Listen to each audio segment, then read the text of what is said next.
Amén. Un saludo, Oscar. Sé que estás un poco cansado después de la otra conferencia, entonces te cedemos el espacio y gracias por la disposición de edificarnos y de animarnos a mejorar, de ser buenos papás. Ok, bien. Em, Muchas gracias, Rodis.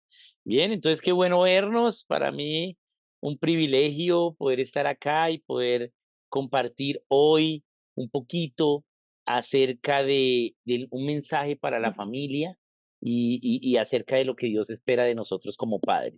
Yo sé que, como dijo Rodis, se está haciendo la lectura del material. Y pues obviamente los que están participando, pues van a seguir leyendo el material. Entonces no voy a hablar lo que dice el material o lo que han leído, pero sí voy a enseñar sobre la razón de esto. Bien. Y les voy a hablar y enseñar sobre la razón de escribir este material. Bien. Eh, y de empezar y sobre todo y continuar y perseverar para hacerlo. Bien. Y para ello, entonces, pues vamos a usar hoy nuestro tiempo en ello. Y bueno, qué bueno que podamos nosotros hoy, pues, dedicarnos a el asunto de Dios, de poder, pues, saber que es Dios en nosotros enseñándonos y que es Dios desafiándonos, ¿no? Entonces, pues, le agradecemos a Él y sabemos que Dios nos ama. Bien. Bien, entonces, vamos a iniciar con un concepto, ¿sí? Y ese concepto es, ¿por qué la familia es tan importante? ¿Sí? Y podemos hablar acá que sí, que la familia es la base nación, que todo eso es verdad, que si tenemos buena familia vamos a tener buena libertad, buenas naciones, es verdad. Pero voy a ir más atrás, ¿sí? Y la idea es entender por qué la familia es supremamente importante, es lo más importante, ¿bien? Y la idea es que conozcamos bien ello. ¿Por qué la familia, sí, es lo más importante? Y para ello, entonces voy a compartir acá una, unas enseñanzas, ¿sí? Unas, eh, una presentación. Permítanme, entonces voy a compartirla aquí y la vamos a compartir. Aquí ya la estamos teniendo. Bien, acá la tenemos y voy a ampliarla un poquito. Yo creo que ya ustedes la tienen. Vamos a mirar si ya le salió. Sí, ya la tiene. Bien, entonces vamos a ampliarla. Aquí ya ampliamos. Bien.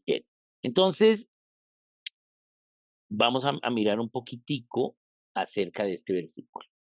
Entonces, vamos a hablar acerca de Juan 1:1. Dice, en el principio era el verbo y el verbo era con Dios y el verbo era Dios. Bien. Vamos a razonar este versículo, porque es que también tenemos otro versículo que también empieza en el principio. En el principio creó Dios los cielos y la tierra. Entonces, ¿cuál de los dos es primero? ¿Cuál de los dos nos da información más atrás cronológicamente? Porque estoy yéndome lo más atrás posible, ¿sí? Bien, para saber qué es la familia. Y entonces tenemos que ver este versículo. Tenemos en el principio creó Dios los cielos y la tierra. Bien. Y vamos acá a poner el otro. ¿Sí? El otro es en el principio y vamos y lo estoy escribiendo y siempre lo hago a propósito para que veamos. En el principio creó Dios los cielos y la tierra. Bien, bien, bien, bien. Entonces acá vemos ya, ¿sí? Estos estos 2 versículos. Pero veamos entonces este. Génesis 1:1. En el principio creó Dios los cielos y la tierra. A ver qué nos dice. Entonces dice, en el principio creó Dios los cielos y la tierra. Bien, bien. Pero creó aquí está en pasado. ¿Mm? Bien. Y aquí creó en, en Juan 1:1, entonces está en pasado, era también está en pasado. Entonces tenemos dos versículos en pasado. Bien, entonces, ¿qué tenemos? Génesis 1:1 y, eh, y, y Juan 1:1. Bien, bien. Pero ambos están en pasado. ¿Qué sucede entonces? ¿Cuál es más pasado? Aquí dice que en el principio creó Dios los cielos y la tierra. En el momento del principio creó Dios los cielos y la tierra. ¿Mm? ¿Cuándo fue el principio? Creó Dios. ¿Mm? Pero aquí en Juan 1:1 nos dice, en el principio era el verbo, era. O sea que cuando fue el momento del principio, ya era el verbo. Por lo tanto, Juan 1:1 es anterior a Génesis 1:1. ¿Bien?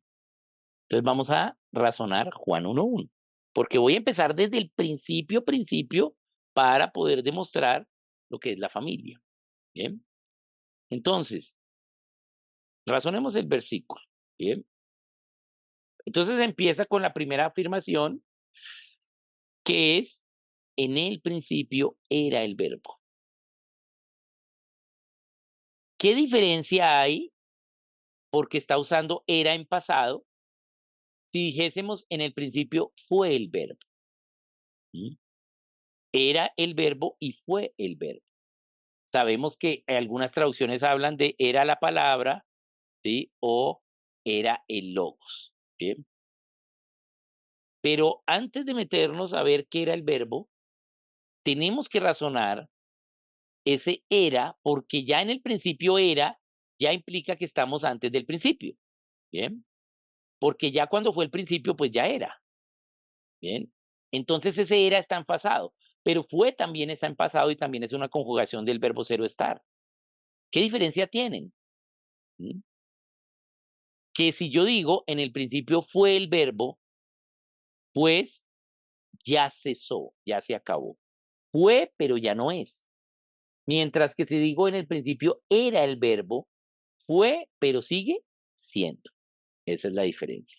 Por eso se usa era, porque él estaba antes del principio, pero siguió siendo el verbo después del principio. ¿Mm? Y aún sigue hoy existiendo. Bien, aún sigue hoy siendo parte. Permítame un momentito. Ahí se me fue la imagen. Ah, ok, ya estamos. Bien, bien. Entonces, entendemos. Ahora vamos a mirar qué es el verbo. Algunas entonces dice la palabra, otras dicen el verbo y otras dicen el logos.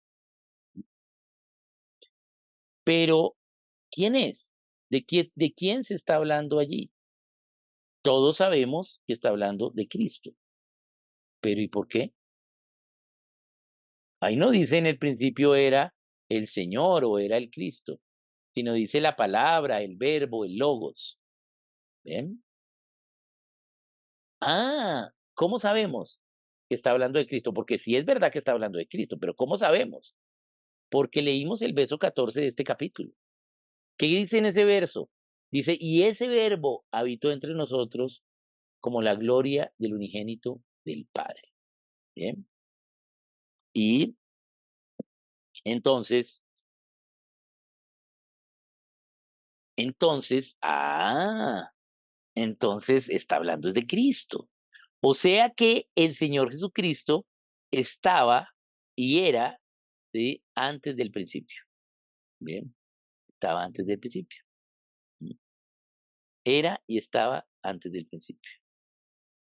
Y eso nos habla algo muy importante, y es que ya Dios estaba antes del principio de las cosas. Bien, bien. Entonces ahora vamos a continuar con la siguiente afirmación. Y luego dice, y el verbo era con Dios. Y acá tenemos otra conjugación del verbo cero estar, que es era con. Era con es una conjugación que implica la independencia del verbo cero estar, ambos están conjugados. El verbo era está conjugada la parte del ser y en con está conjugada la parte del estar. Por eso es era y estaba, ¿sí? Con Dios. Pero si solo dejamos hasta allí y no analizamos más, entonces los testigos de Jehová tendrían razón, porque ellos creen que Cristo no es Dios. Y ahí está diciendo que una cosa era el verbo y otra cosa era Dios. ¿Bien? Porque estaba el verbo y le está usando el verbo era, que es un verbo de ser, de identidad. O sea, lo que está diciendo es que el verbo tenía una identidad y Dios tenía otra identidad. ¿Bien? Y la traducción que hicieron los testigos de Jehová de la Biblia solo dejaron Juan 1:1 hasta acá. No, no vieron la última parte, que es lo que está en griego, ¿sí? Que es, y el verbo era Dios. Entonces Dios, sí, el Espíritu Santo inspiró a Juan a que aquí hiciera un énfasis en la identidad del Señor Jesucristo como hijo y aquí como Dios, ¿sí? La Trinidad, la Trinidad. Pero aquí básicamente lo que vemos es que ellos estaban, Padre, Hijo y Espíritu Santo, estaban antes del principio, en la eternidad anterior. Es lo que vemos. Luego, el otro versículo que vimos, entonces en él, eh, es Génesis 1:1. Bien, vamos a Génesis 1:1. Bien, voy a bajarlo un poquito más para que nos quede más, más, más acá. Entonces, Génesis 1:1. Bien, ¿qué nos dice? En el principio creó Dios los cielos y la tierra nueva, ¿sí? Entonces ellos estaban antes del principio y cuando ya fue el momento del principio, pues Dios creó los cielos y la tierra.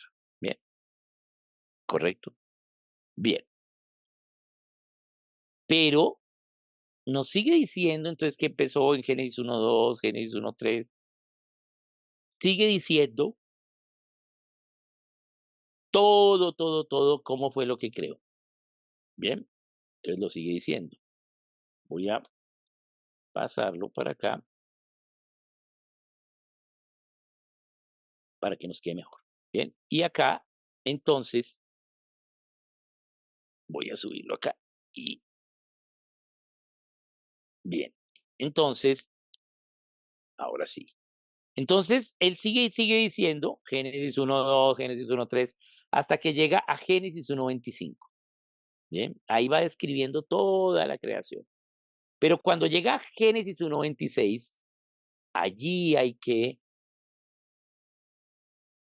hacer un énfasis y razonar muy bien este versículo. ¿Por qué? Porque empieza con la palabra entonces. ¿Sí? Y eso en hebreo está así.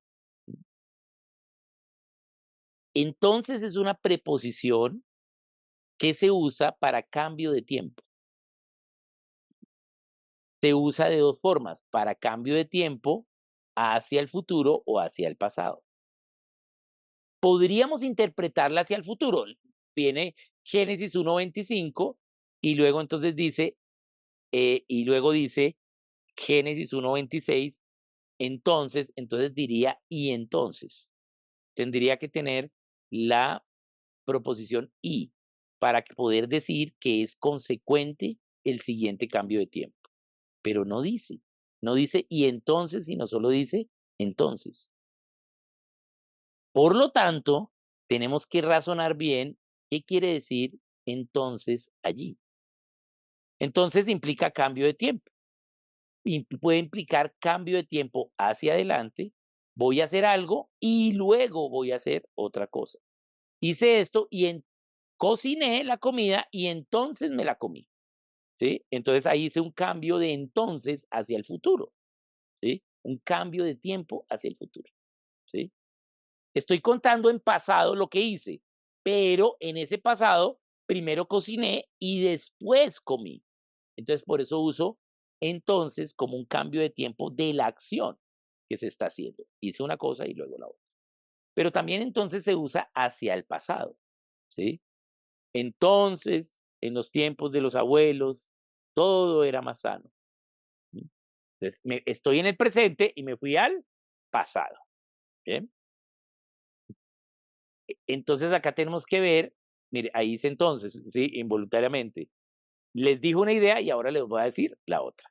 Acá tenemos que ver ese entonces qué significa. ¿Mm? Solo con la palabra entonces no podemos saberlo, al menos podemos saber que no es inmediatamente futuro, porque no está y entonces, ¿sí? No está el y, pero no sabemos más.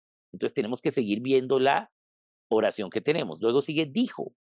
Ah, dijo es un verbo y está ¿en qué tiempo? Está en pasado, ¿sí? Perfecto o en un pasado, ¿sí? En un pretérito, pero relativo. No sabemos. ¿Por qué un pretérito relativo, un pasado relativo? Porque yo estoy contando lo que pasó, pero ese dijo puede ser en forma presente, eso que ya pasó, ¿sí? Ese dijo puede usarse como un presente de ese pasado. Dijo Dios esto, ¿sí? O puede también ser un pasado perfecto. No es dijo, ese dijo pues, dijo Dios antes, ¿sí? Dijo Dios. No dijo en ese momento, sino que dijo antes. Bien. Como el hebreo, porque esto originalmente está en hebreo, es un idioma muy pobre. El hebreo solo tiene pasado, presente, futuro, singular, plural, se acabó el hebreo. Por lo tanto, tengo, sí, la traducción acá está basada en ese dijo, pero tengo que interpretarlo. Si, si la hacemos en mejor español, debía decir entonces, había dicho Dios. Mm. ¿Y por qué yo digo eso? Por qué ya me juego la carta por el pasado perfecto? Mm. Porque había dicho Dios y ya es pasado, pasado. ¿Sí? ¿Por qué? ¿Sí? Que es la mejor traducción para este versículo. Entonces había dicho Dios. Porque había dicho si es pasado perfecto. ¿Sí? No me deja dudas si es un presente de ese pasado. Pero ¿de dónde saco yo esa afirmación? ¿Cuál es mi evidencia? Ah, cuando empezamos a describir Génesis 1:1, entonces Dios empieza a describir toda la creación. ¿Mm? Pero la creación, la Biblia lo afirma, que es en Cristo, por Cristo y para Cristo. No es para nosotros. Nosotros somos parte de la creación para Cristo, en Cristo y por Cristo. ¿Mm? El Padre hizo la creación para el Hijo, no para nosotros. ¿Sí? Nosotros somos parte de la creación. La fórmula de la creación es igual a ser humano más naturaleza. ¿Mm? Entonces nosotros somos en Cristo, por Cristo y para Cristo. Pero cuando yo analizo la creación, yo veo que la creación no es para nosotros, pero sí veo que la creación tiene un diseño y no fue diseñada no para nosotros, sino para Cristo, pero la forma de esa creación tiene un diseño funcional para el ser humano.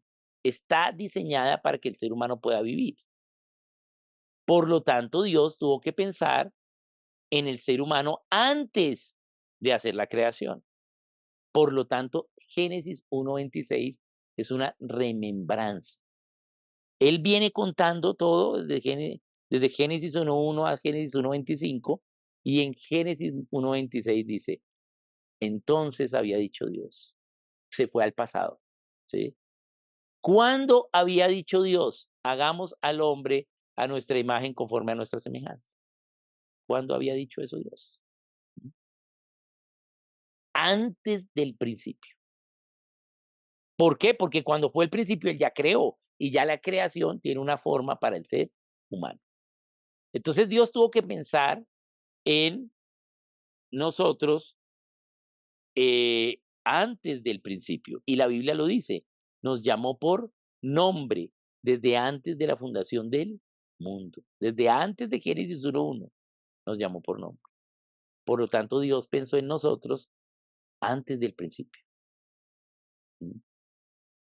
En un momento de la eternidad anterior, ellos dijeron, Padre, Hijo, Espíritu Santo, dijeron, hagamos al hombre a nuestra imagen, conforme a nuestra semejanza, para que señoree la naturaleza que vamos a crear. ¿Y para qué? ¿Para qué quiere que nosotros gobernemos la naturaleza? Para que nosotros pudiéramos saber de Él en cuanto a su carácter de gobierno. ¿Mm? El Padre gobernando, ¿sí? La Trinidad, ¿mm? Con la autoridad de la Trinidad, ¿sí? No siendo más Dios que el Hijo y que el Espíritu, pero sí, sí, gobierna, ¿mm? Para que sepamos cómo es Él, ¿bien? Pero ¿y para qué quiere que sepamos cómo es Él? ¿Acaso Dios nos necesita? No, Dios ya es Dios, desde antes del principio. Entonces, ¿para qué hacer todo esto? ¿Cuál es la razón de hacer todo esto? ¿Bien? Entonces, para poder entender, ¿sí?, esta remembranza, tenemos que saber qué es hagamos al hombre a nuestra imagen conforme a nuestra semejanza. Bien, entonces vamos a mirar qué es el concepto de imagen y de semejanza.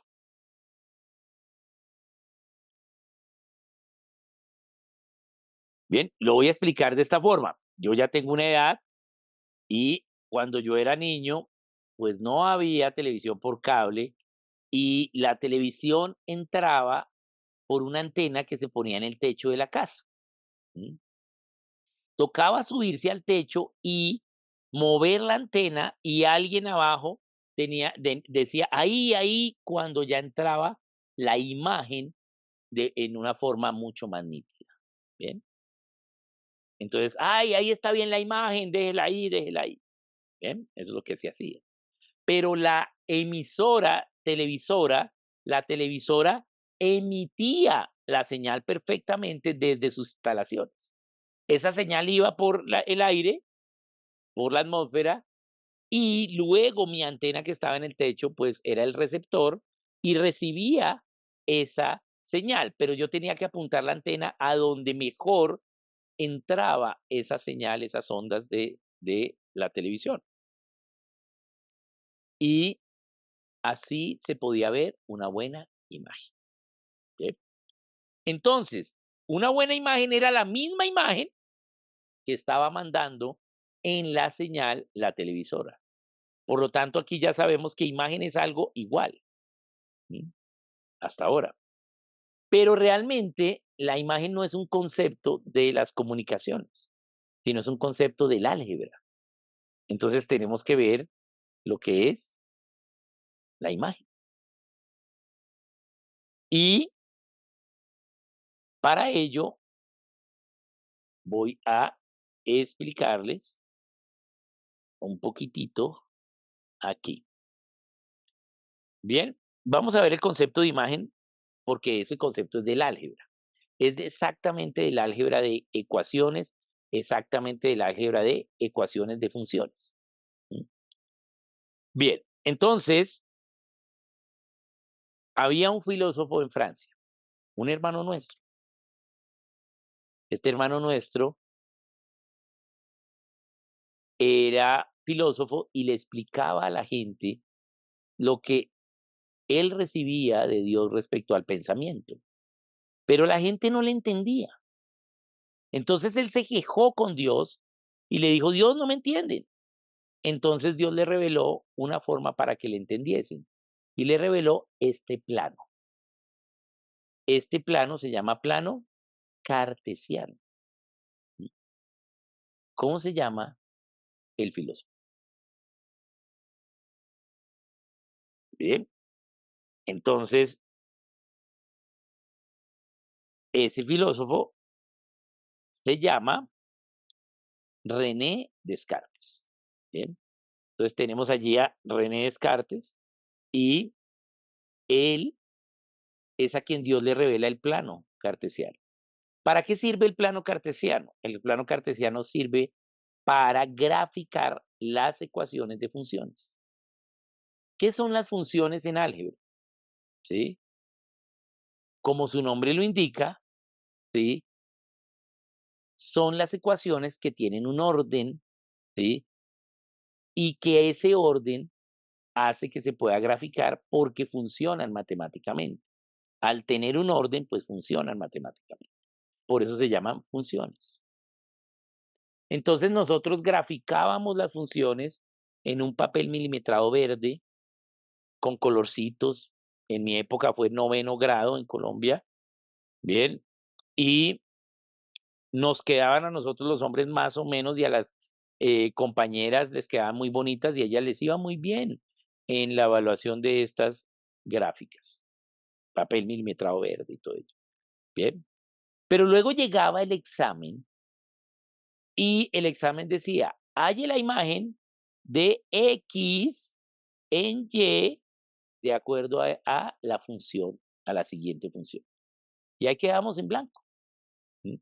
Entonces tenemos que ver entonces cuál es el concepto de imagen. Porque decía, halle la imagen de X en Y de acuerdo a esta función en el plano cartesiano. Hállela.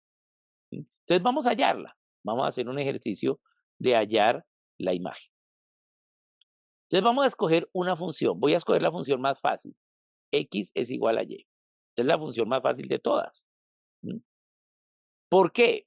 Porque cuando X vale 1, ¿cuánto vale Y? 1. Por lo tanto, hacemos un puntito donde se cruzan los dos valores. Cuando X vale 2, pues Y vale 2. Entonces hacemos el otro puntito y a la larga nos va a dar una curva de función de línea recta, ¿bien? Que pasa por el 0 con pendiente de 45 grados. Esta es la gráfica de la función X es igual a Y. ¿Bien? Entonces, imagen es el valor de X aplicando la función, cómo se ve, cómo se refleja en Y. Bien, eso es imagen. Es decir, imagen es lo mismo, porque hay un igual acá, lo mismo, pero bajo un razonamiento, bajo una función, ¿bien? Bajo un diseño que funciona, ¿sí? Eso es imagen. Lo mismo bajo un diseño funcional. Entonces nosotros, Dios nos dio lo mismo bajo un diseño funcional que hizo con nosotros, que es habernos creado a imagen y semejanza. Bien, esa es la explicación de lo que es imagen, pero seguro que es difícil de entender. Bien, no vinimos a esta conferencia, a esta enseñanza, a aprender álgebra. ¿Sí? Entonces, voy a explicarles, ¿sí?, el concepto de imagen con otro concepto. Bien, y es este. Y de semejanza también, es los dos conceptos. El concepto es que cada día en el mundo, es decir, ayer, cada día en el mundo mueren 70.000 personas sin Cristo. 70.000 sin Cristo. Esas son cifras como en 2017. Es decir, que ayer murieron 70.000 personas sin Cristo. Y Dios quiere que ninguno se pierda. Y se perdieron 70.000. ¿Cómo está el corazón de Dios? Está súper triste, destrozado, súper triste, muy triste. La tristeza que tiene Dios, nosotros la tenemos a imagen. Tal cual como Dios está triste, es como cuando nosotros estamos tristes. Cada día en el mundo, es decir, ayer, también hay 120.000 personas que confiesan a Cristo como su Señor y Salvador. Entonces, ¿cómo está el corazón de Dios?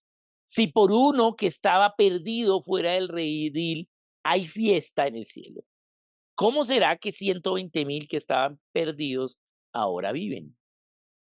¿Mm? Hay fiesta en el cielo. El corazón de Dios está súper gozoso. ¿Sí?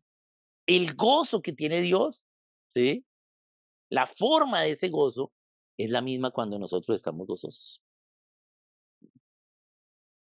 Bien. Entonces, las emociones, ¿sí?, Dios no las dio a imagen, son tal cual. Eso es imagen. El diseño que Dios hizo de darnos cosas iguales que Él tiene, pero no porque merezcamos nada, sino por el diseño funcional, la función, ¿sí?, que hizo para nosotros. Bien, tenemos cosas iguales a Dios, pero no somos Dios, ¿sí? Solo que tenemos cosas iguales, como por ejemplo la tristeza, la felicidad, bien, es igual. ¿Qué es la semejanza? Los grados de uso de esa imagen. Ejemplo,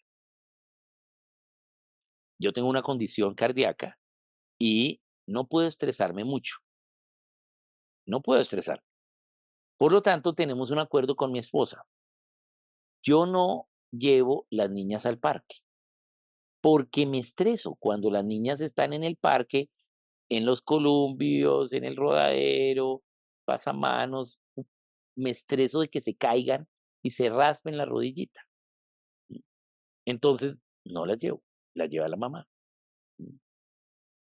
Pero si ya una se raspa la rodita, yo ya me preocupo. Imagínense 70.000 que a Dios se le mueren cada día. ¿Mm? La tristeza es en forma es la misma. Yo estoy triste porque mi hija se raspó la rodillita. Dios está triste también, pero los niveles de tristeza no son iguales. Nosotros no podemos tener los niveles de tristeza o de emociones que tiene Dios, de gozo, de ira. Los niveles es la semejanza. Tal cual la tristeza tiene Dios, así nosotros la sentimos, pero los niveles de tristeza no. El gozo que tiene Dios porque 120.000 sean salvos, ¿sí? La forma del gozo es la misma, pero la cantidad de gozo nunca vamos a llegar a ello. Esa es la semejanza. Entonces podemos razonar tal cual como Dios razona, imagen, pero no podemos razonar todo lo que Dios razona, semejanza. Solo podemos razonar aquí en estas tres dimensiones donde estamos. En cambio, Dios razona por fuera de todas las dimensiones. Bien, bien. Entonces, entendió el concepto de imagen y semejanza. Bien, entonces ya vemos que son cosas iguales, pero por el diseño de Él, y rangos, cosas parecidas, por el diseño de Él. Bien, bien. Entonces voy a volver a nuestro versículo. Entonces, dijo Dios, hagamos al hombre a nuestra imagen, conforme a nuestra semejanza para que gobierne. Esto lo dijo antes del principio. ¿Sí? Y luego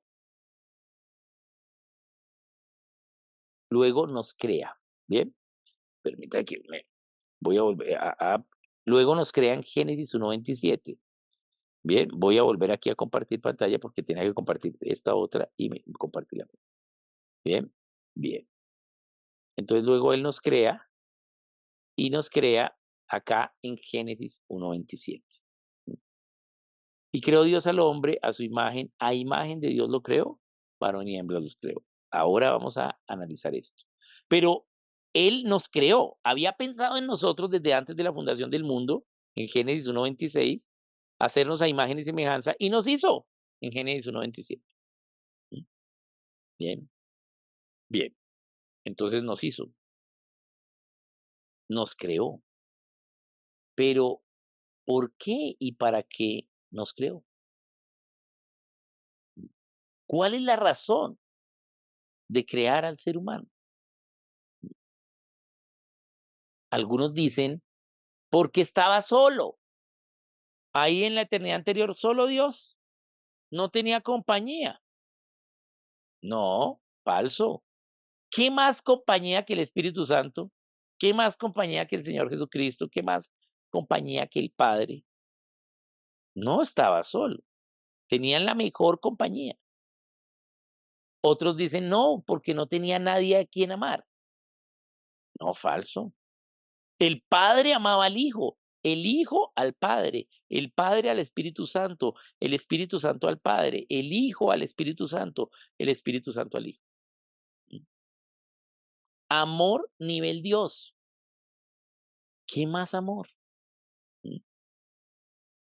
Entonces no era porque no tenían a quien amar. ¿Mm? Entonces, ¿cuál es la razón por la cual Dios nos crea? ¿Mm? Entonces, para explicar esto, debo hacer una enseñanza que tiene 2 partes. La primera son los niveles de dar amor y la segunda, una situación que sucedió con mi hija, Ana Paula. Entonces vamos a empezar con esa explicación.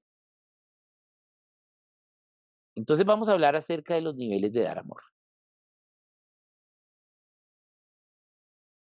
Entonces, el primer nivel, cuando la persona nace, el primer nivel que da, ¿sí? Es el amor filial, el amor de la familia. Él nace en una familia y recibe amor de la familia, pero también lo da, ¿sí? Ahí empieza a dar amor.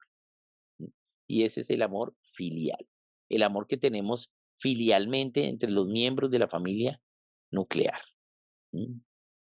Bien, ese amor de familia. Lo primero, primer nivel.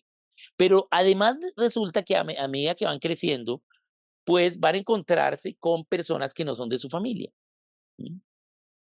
Y entonces otras personas, otros seres humanos. Y entonces dan otro nivel de amor que es el amor natural, el amor a otros seres humanos. ¿Sí? Eso es un amor natural y se expresa a través de el respeto. Entonces respetamos a otros porque son seres humanos. Bien, pero dentro de esos seres humanos van a haber algunos que se convierten en compañeros, van a estar en un momento del tiempo en el mismo lugar con ellos. Por ejemplo, aquí, ¿sí? Aquí somos compañeros de esta sesión, ¿bien? Entonces, con los compañeros de trabajo, los compañeros de colegio, del salón de clase, pues son otros seres humanos, los respetamos, pero además son compañeros, les tenemos aprecio. ¿Sí? Otro nivel de amor, que es el amor de aprecio. ¿Sí? Bien. Luego, entonces, entre esos compañeros, ¿sí? Hay algunos de esos compañeros que son creyentes, ¿sí? Y sí, son hermanos. Entonces hay otro nivel de amor, que es el amor fraternal. Ese es el amor que tú sientes cuando vas y te congregas el domingo, ¿sí? Vas y te congregas y ves a tus hermanos y ese amor que les tienes. Ese es el amor fraternal. No es el mismo amor que le tienes a tus compañeros, ¿sí? Porque entre tus compañeros hay cristianos y paganos, ¿bien? Ese es el amor fraternal entre hermanos en Cristo. Bien, bien. Luego, entre esos hermanos, entonces ya, ¿sí? Eh, son jóvenes o adultos, y entre esos hermanos hay algunos que se convierten en amigos, ¿bien? También hay unos amigos que son compañeros, pero acá estoy tomando el ejemplo de hermanos, ¿sí? ¿Por qué? Porque vamos a tener un nivel de amor mayor. Con los amigos, cualquiera que sea el origen, compañeros o hermanos, pues tenemos cariño, ¿sí? A los hermanos, a los amigos ya tenemos un mayor nivel de amor, que es el cariño. No todos los hermanos con que te congregas son tus amigos. ¿M? Hay unos que son tus amigos, entonces les tienes cariño a tus amigos, ¿bien? Pero de esos, ¿sí? Hay algunos con que puedes tener gusto e ir más allá. ¿Qué es ese gusto? Pues entre esos amigos va creciendo la confianza, entre unos más que en otros, y entonces me empieza a gustar estar más con esta persona, ¿sí? Pasar más tiempo con esta persona, me gusta pasar más tiempo. De mis amigos me gusta más pasar más tiempo. Entonces empieza a haber un gusto por una persona del sexo opuesto. ¿Sí?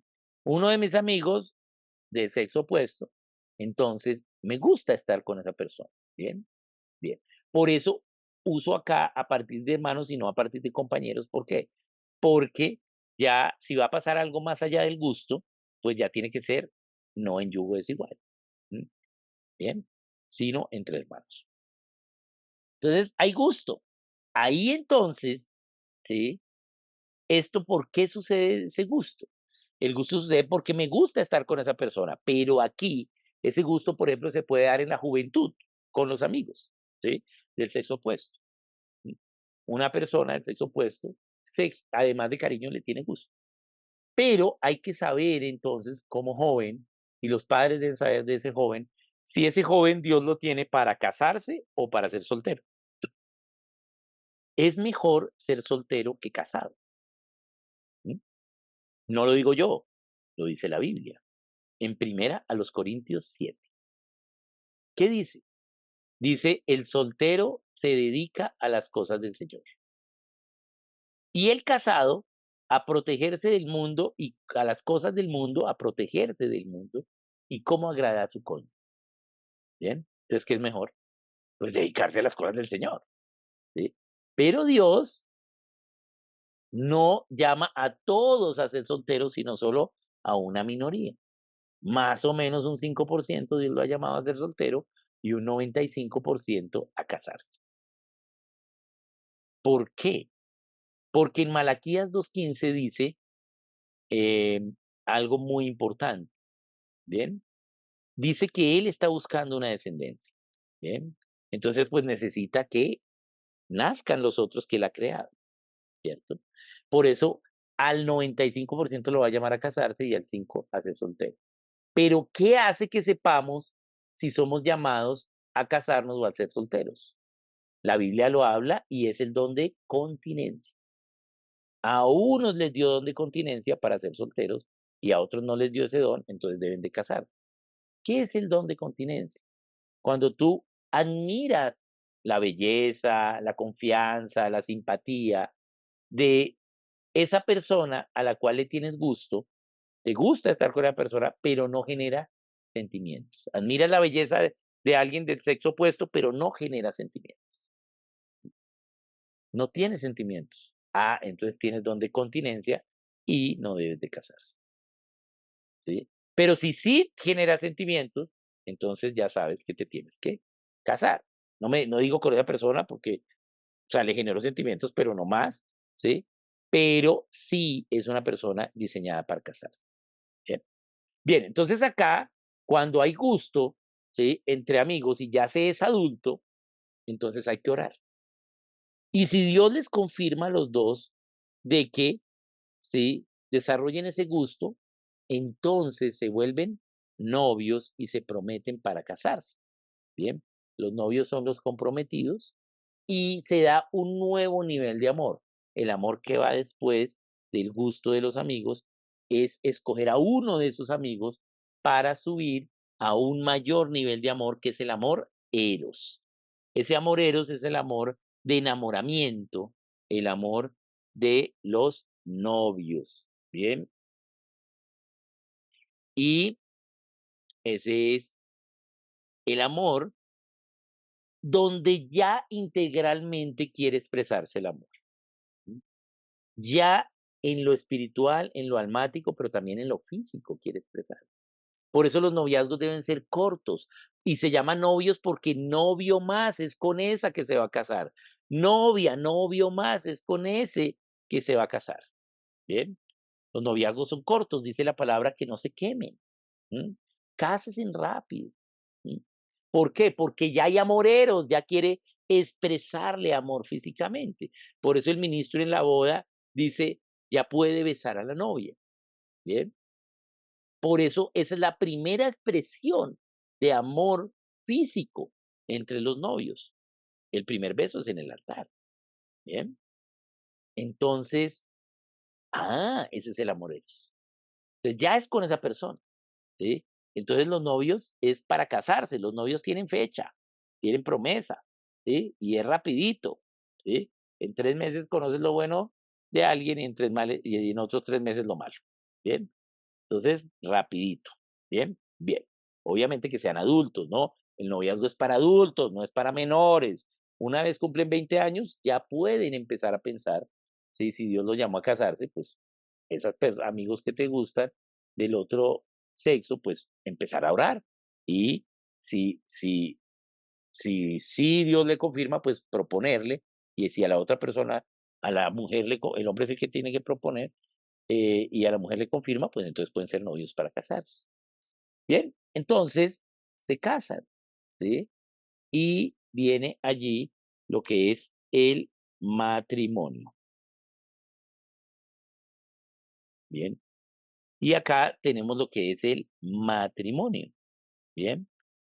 Y el matrimonio ya empieza con ser esposos, ¿sí?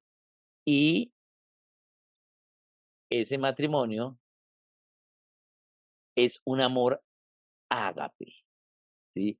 Un amor de sacrificio, ¿sí? ¿Sí? Ese amor ágape es un amor de darse por el otro, ¿sí? El esposo eh, va a querer hacer feliz, de acuerdo a los principios de Dios, hacer feliz a su esposa. Y la esposa va a querer hacer feliz a su esposo, por eso se sacrifican uno al otro para buscar la felicidad del otro. Ese es el amor ágape, el amor sacrificial. ¿Bien? Ese es el amor del matrimonio. ¿Sí? Pero el matrimonio, como su nombre lo indica, ¿sí? Es el orden numérico de la matriz. Matriz, nomio, polinomios, orden numérico. ¿Sí? Entonces, es tener hijos. ¿Sí? El matrimonio implica que se quiere tener hijos. ¿Sí? Una vez se tienen hijos, ¿sí?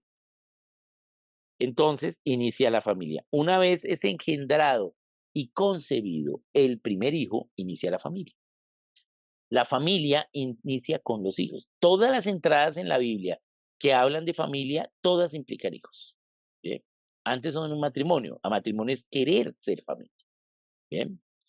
Bien. Entonces tenemos allí los hijos. Y es un amor sacrificial aún más grande. Bien. Aún más grande por, eh, porque vas a amar a alguien que no es tuyo. Mientras que el matrimonio es amar a alguien que es tuyo. Y para poder amar, primero yo me tengo que amar. Ama a tu prójimo como a ti mismo. Primero yo debo saber cómo me amo para poder amar al prójimo. Primero debo amarme a mí para poder amar al prójimo.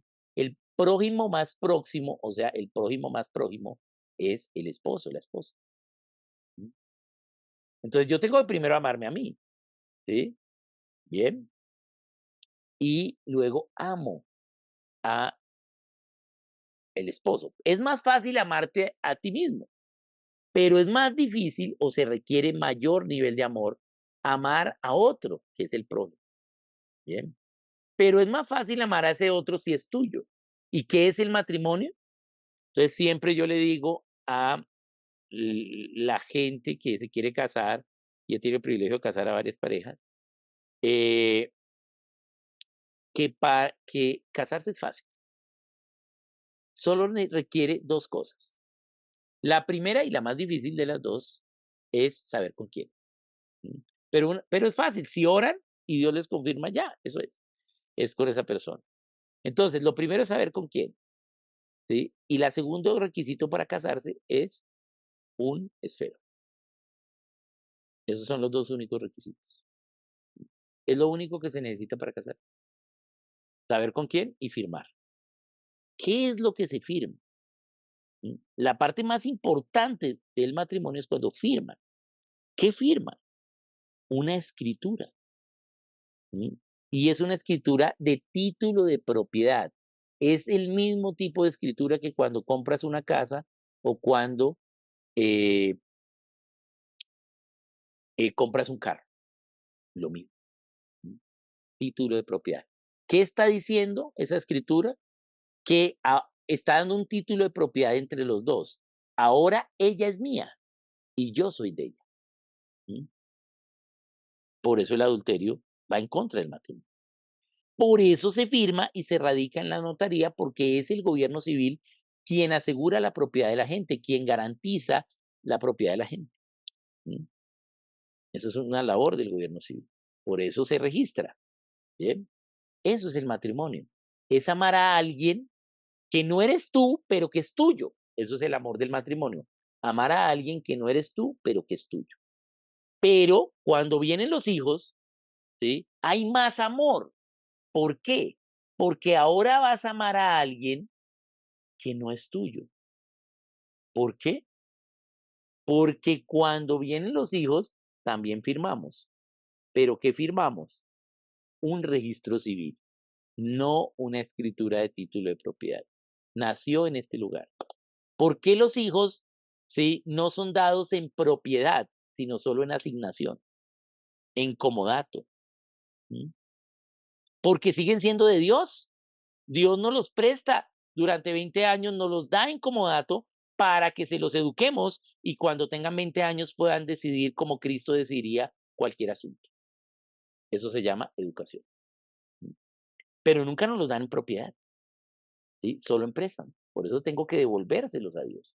Tengo que mantenerlos, protegerlos y educarlos para devolvérselos a Dios. Entonces, hay más amor, porque requieres más amor para poder amar a alguien que no eres tú ni que es tuyo, sino que es otro. ¿Mm? Bien, y educarlo y tener ese amor sacrificial, ¿sí? Entonces con los hijos hay más amor. Y el último grado de amor sacrificial es el amor a los enemigos. Eso fue lo que hizo Cristo con nosotros. Éramos enemigos de Él, éramos enemigos de Dios, pero Él se dio totalmente en sacrificio vivo por nosotros, que éramos sus enemigos. No hay amor más grande que este, que aquel, ¿sí? Que da su vida por sus amigos, pero peor aún, por sus enemigos. ¿Mm? Bien, bien. Entonces, estos son los niveles de amor. ¿Mm? Entonces, entendiendo esto, entonces voy a contarles la anécdota con mi hija, para poder entender para qué Dios fue que creó al ser humano. Nosotros estábamos en los Estados Unidos, Dios nos dice que vengamos a Colombia a ser misioneros en Colombia y a llevar el pensamiento cristiano a la América Latina. Bien, bien. Entonces, pues venimos. Allá estando en Estados Unidos, Dios nos envía a nuestro segundo hijo, ¿sí? Hombre, pero ese hijo se va con el Señor. Luego nos dice que nos vengamos a Colombia y mi esposa queda embarazada de nuestra tercera hija, tercer hijo, que es una hija, eh, y entonces estamos orando por el nombre que nos dé, y Dios no nos da el nombre, se demora en dárnoslo, pero luego nos dice que Ana Paula, listo. Pero yo oraba, además de la oración por el nombre, yo oraba por algo muy personal, y es que yo crecí en un hogar con diferencia de amor.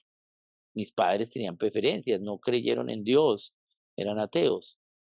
Entonces yo dije, cuando yo tenga hijos, no voy a tener esas preferencias de amor. Bien, no voy a hacerlo, no voy a tenerlo. Pero yo no seguí el principio bíblico de casarse en la juventud de la adultez. No hay una edad para casarse máxima, pero sí una mínima, que es los 20 años. Pero Dios dice, tengan los hijos rápido en la juventud de su adultez para que no se cansen. Pero yo preferí estudiar y hacer otras cosas, cosa que me casé a los 30 y dijimos con mi esposa, pues ahí éramos novios, dijimos, no, pues nos casamos y ya tenemos los hijos de una vez, ¿sí? Como si nosotros decidiéramos que somos nosotros los que tenemos los hijos. ¿Qué hizo Dios? Nos mandó la primera hija a los 7 años del matrimonio. Bien. Luego nos mandó el segundo hijo que está con el Señor. Y ahora nos está mandando esta tercera hija. Bueno, hoy son 4, pero acabamos con Ana Paula. Y entonces, claro, ¿sí? Eh, nosotros creímos que era ya tener los hijos y se nos demora. Bien. Pero mi oración era, ¿cómo hago para amarlas a las dos? Si yo amo tanto a María Claudia, que es la mayor, porque la esperamos tanto tiempo, 7 años, la amo mucho, es muy esperada, ¿sí? Entonces, Dios, yo voy a dañar a Ana Paula. A la niña que viene, voy a dañarla. Y yo no quiero hacer eso, yo lo viví, no quiero eso. Dios, por favor, dime cómo hago para no dañarla, cómo hago para amarlas iguales, que yo amo mucho a María Claudia, ¿sí? ¿Qué hago? Y Dios no me respondía, y nada, y nada. Y no me respondió hasta que nació Ana Paula y me la pasa la enfermera. Entonces la enfermera me la pasa y ya 5 segundos, esto sucede en 5 segundos. Me pasa la enfermera, yo veo a la niña y apenas veo a la niña, Dios me habla a mi conciencia y me dice: "No te respondí la oración porque pediste mal". Y entonces yo, pequeño saltamontes, me pongo a pelear y argumentarle a el único Dios creador del universo. 5 segundos en mi mente. Yo, ¿cómo así, Dios? ¿Cómo así que qué? ¿Cómo así que pedí mal? Si estoy pidiendo amarlas igual. No, Dios, ¿cómo así? No, si yo pedí bien, ¿sí? Yo pedí amarlas igual. Y eso es el principio bíblico. No debemos tener preferencias con los hijos. Y yo creo que Dios riéndose y dándome palmaditas en la espalda, diciendo, este no sabe nada del reino de Dios. ¿Sí? Entonces me dice, apenas cuando me dijo, pediste mal, me aparece mi Biblia en mi mente, mi Biblia en Santiago, donde dice eso. Y yo, no, Dios, yo estoy bien. ¿Sí? Y Dios me dice, pediste mal porque tú creíste que tenías el amor. Tú creíste que tenías de tu 100% de capacidad de amar, ahora tenías que darle 50 a María Claudia y 50 a Ana Paula. Y así no es. Todo esto sucede en 5 segundos ahí con la enfermera al lado. ¿Sí? Entonces, yo, ¿cómo así? Así no es, me dice. Ana Paula viene con un nuevo tanque de amor de 100% para ti. Ahora vas a tener un 100% más de amor para poder amar a Ana Paula totalmente, así como amas a María Claudia. Y yo, wow, wow, que como siempre, Dios lo deja a uno callado. Yo, wow. Me dice, ahora que lo entiendes, enséñalo, porque esa es la razón por la cual Dios los creó. ¿Mm? Y como enseño pensamiento, ese es el primer pensamiento la primera pregunta ontológica, ¿sí? Es, ¿para qué estamos acá? ¿Sí? Entonces me dijo, enseña. Y yo, wow. Entregué la niña, salí ahí del lugar a la sala de espera, me quedé sentado 2 horas pensando eso que me acaba de decir Dios. Yo, wow. Entonces me dijo, ahora que lo entendiste, enséñalo porque esa es la razón por la cual yo los creé. Pero ¿cómo así? Dios? Y entonces digo, bueno, pues entonces, ah, entendí y llegué y entendí. Claro, ¿cuál es la razón entonces? Se necesita más amor para amar a algo, a alguien, ¿sí? Para amar a alguien que no es mío y que es otro, claro. Pero se necesita más amor, ¿sí? Dios estaba antes del principio y se amaban entre ellos, amor nivel Dios, pero seguían siendo ellos. ¿No? Entonces el Padre quiere crear a la humanidad y ellos acuerdan crearnos antes del principio. ¿Para qué? Para que el Hijo pueda experimentar un nivel mayor de amor que amor nivel Dios antes del principio. ¿Cuál nivel mayor de amor? El del matrimonio.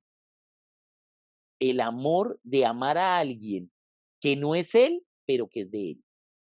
¿Mm? Y ese es el amor del matrimonio. Entonces ahora Dios va a amar a alguien que no es él, porque se amaban siempre en la eternidad anterior ellos mismos, pero que es de él, que es el ser humano. ¿Mm? Bien, y eso implica un mayor nivel de amor. Hay más amor cuando puedes amar a otro, ¿sí? Y no solo a ti mismo. ¿Mm? Amar al prójimo. ¿Mm? Nosotros somos el prójimo de Dios. ¿Mm? Y Él nos ama como Él se ama a sí mismo. ¿Mm? Y entonces el hijo va a experimentar un mayor nivel de amor que es el matrimonio. Amar a alguien que no es él, pero que es de él. Y por eso nos vamos a casar con él. Y por eso somos la novia. ¿Bien? ¿Para qué?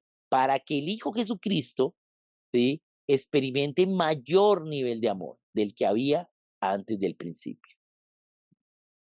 Y ese es el amor de podernos amar a nosotros. Como esposo, como esposa de él. ¿Sí? En matrimonio. ¿Para qué? Para que entonces, ¿sí? El Padre pueda tenernos como hijos adoptivos. ¿Sí? aquel que se casa con tu hijo es un hijo que llega nuevo a la familia, ¿bien? Y entonces somos hijos del Padre. ¿Sí? Pero también, al habernos casado con el hijo, somos esposa del hijo. Pero también, ¿sí? ¿Sí? El matrimonio es para tener hijos y somos hijos también, ¿sí? De Cristo. Y entonces somos nietos del Padre. Y la corona del Padre estará con sus nietos. ¿Eso cómo se llama? Familia.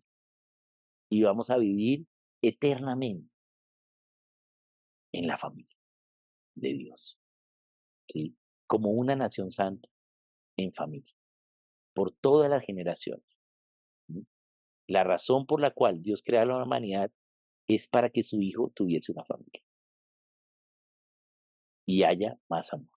Y el padre tenga nietos. ¿Bien? Esa es la razón. De ahí la importancia de la familia. Porque si la familia es una idea del hombre, entonces el hombre puede cambiar la familia. ¿M? Podemos decir que la familia es hombre, hombre e hijos, o mujer, mujer y gatos. ¿M?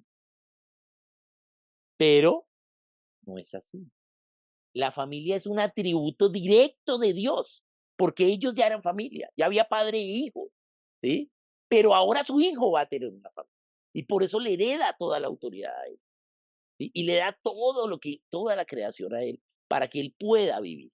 Es el amor del padre por el hijo, para que su hijo pueda tener un mayor nivel de amor. ¿Sí? Y pueda amar a alguien que no es él. ¿Sí? Por toda la eternidad, amar a alguien que no es él, pero es de él, y puedan haber hijos, ¿sí? Y podamos vivir para siempre en el amor pleno. ¿Bien? La razón por la cual Dios crea al ser humano es para que Cristo tenga una familia. Bien, por eso la familia es un concepto tan sagrado, tan importante. Bien, muy bien, muchas gracias. Sí, entonces vamos a pasar a un tiempo de preguntas, si hay alguna pregunta, comentario o con qué se quedan, si hay algo nuevo que se llevan, pero esta es la razón por la cual sí debemos entender cómo Dios piensa la familia. La familia es el concepto más profundo. ¿Por qué? Porque fue la razón para crear. Por eso el Hijo, ¿sí? Se da a sí mismo por nosotros, ¿sí? Para que haya familia. Entonces, por eso es tan importante trabajar por la familia, enseñar por la familia y defender la familia y practicar los principios bíblicos de Dios para la familia que los pueden encontrar en el material, lo que Dios espera de nosotros como padres. Bien, muchas gracias, Rodis, por la invitación. Esto no está en el libro, ¿sí? Hay Ajá. una cosa, ¿sí? No está en el libro, ¿sí? Pero esta es la razón, ¿sí? Esto está en otro libro mío, ¿sí? Que se llama, ¿sí? ¿Por qué Dios creó al ser humano? Bien, pero, pero es para que haya familia, ¿bien? Muchas gracias. Gracias, Oscar, gracias. Entonces, sí, los que quieren el libro, los que están en Bolivia, nos pueden poner en contacto y les vamos a enviar por participar de esta reunión. Normalmente lo estamos vendiendo a 70 bolivianos, pero por participar les damos a 60 bolivianos, ¿sí? Los enviamos. El libro, Lo que Dios espera de nosotros como padres, y vamos a ver cómo traen los otros libros de Oscar para aquí. El gobierno, ¿Alguien? el libro se imprime en Bolivia, ¿no? Para que sepan los Ajá. imprimientes ya. Sí, sí, el libro se imprime en Bolivia. Y bueno, si hay alguna pregunta, algo que te ha impactado, quieres compartir, tienes una pregunta, por favor, levanta tu mano o abre tu micrófono y puedes compartir si tienes una pregunta, si hay algo que te ha impactado. Mi- eh, Mientras van pensando, creo que me impactó esa experiencia que contó al final y también saber que el sueño, el diseño de Dios de la familia estaba antes de la creación, que en su mente, en su pensamiento, la familia ya estaba. Eso me quedó marcado esta noche. Ujú, Entonces, ahí está abierto los micrófonos. ¿Algún comentario? ujú. Bien, Creo qué bueno. que, creo que estaba claro. Ok, muy bien.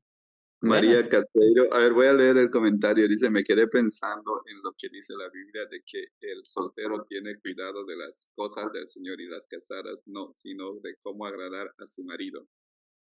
El y de comentario de, protegerse del mundo, ¿no?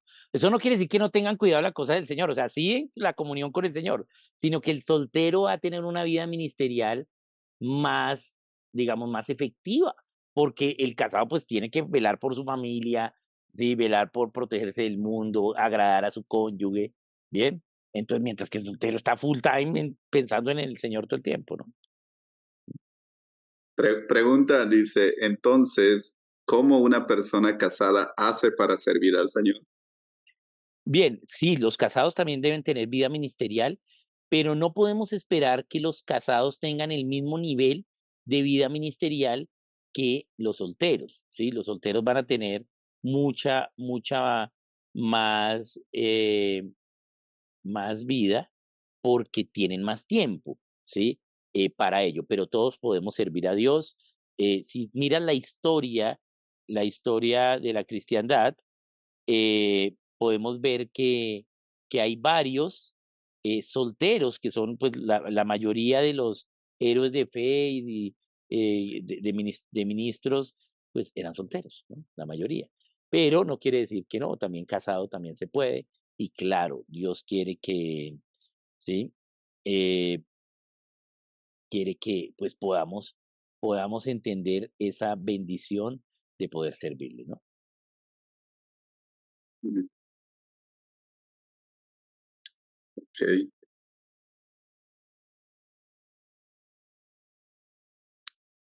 Mm. A lo menos que los casados ya con hijos, dedicamos más tiempo a los hijos, ¿no? Y creo que algo que hemos estado razonando con mi esposa, la mayor oportunidad de transmitir nuestras ideas, lo que hemos razonado de Dios, lo que hemos aprendido de Dios, el mayor lugar, con toda la autoridad, con todo el campo libre, con todo donde podemos invertir todo es nuestra hija, ahora nuestra hija, ¿no? O nuestros hijos. Y el invertir tiempo con nuestros hijos, o sea, es invertir mucho tiempo con nuestros hijos. Entonces yo creo que es complementando un poco lo que dijo Sí. Oscar. Es donde más podemos llevar el reino a nuestros hijos. Entonces, claro, ahí es un gran ministerio, y es muy efectivo llevarlo porque ya la siguiente generación crece con la verdad y no como uno que le tocó pues aprender una vez tuvo el privilegio de conocer de Dios, ¿no? Entonces, esa es la idea, ¿no? Eh, es, es importante, ¿no? Ver ello, cómo Dios nos permite también, aunque seamos casados, servir a Dios con nuestros hijos también. No es el único servicio que tenemos, ¿sí? Pero sí, digamos, vamos a ser donde podemos llegar a ser más efectivos. Ahora, el soltero, pues, puede hacerlo también mucho en cualquier ministerio, porque, pues, va a tener ese tiempo, ¿no? Mm, ok, ¿alguien más tiene un comentario? Bien, Ok, muy bien. está bien, entonces. Bueno, entonces nos agradecemos a Oscar. Oscar, muchas Con gracias. mucho Sé que gusto, va Roy, muchas gracias por la invitación.